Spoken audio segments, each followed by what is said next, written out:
ધાંગધ્રાના રાવડિયા વદરથી નારીચાળા સુધીના બિસ્માર રસ્તાથી ગ્રામજનો ત્રાહિમામ પોકારી ઉઠ્યા। મારું નામ કમલેશભાઈ દલવાડી, ગામ રાવડિયાવદર।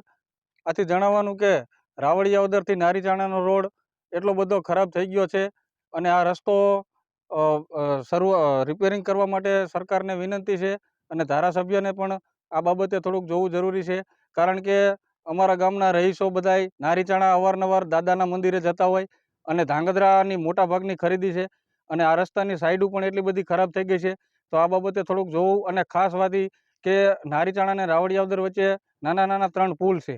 તેઓ એ પુલમાં જ્યારે વરસાદ હોય ત્યારે કોઈ તકલીફ હોય, કોઈ ડિલિવરીના કેસ હોય અથવા તો કોઈ આકસ્મિક બનાવ બનેલો હોય તો કોઈ આ બીજો રસ્તો નથી ધાંગધ્રા જવા માટે।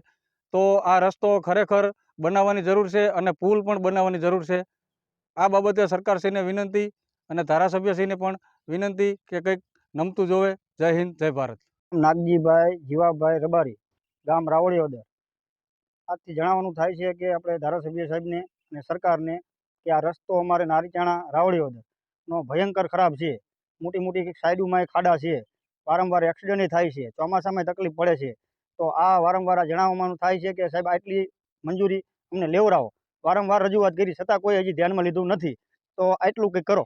વારંવાર અકસ્માતે સર્જાય છે અને ડિલિવરીના કેસ હોય તો બહુ ભયંકર પરિસ્થિતિમાં તમને કહું કે વાહનમાં આવવા જવામાં બહુ તકલીફ પડે છે અને વારંવાર એવો બનાવ બનેલા છે કે ડિલિવરી રસ્તામાં થઈ જાય છે।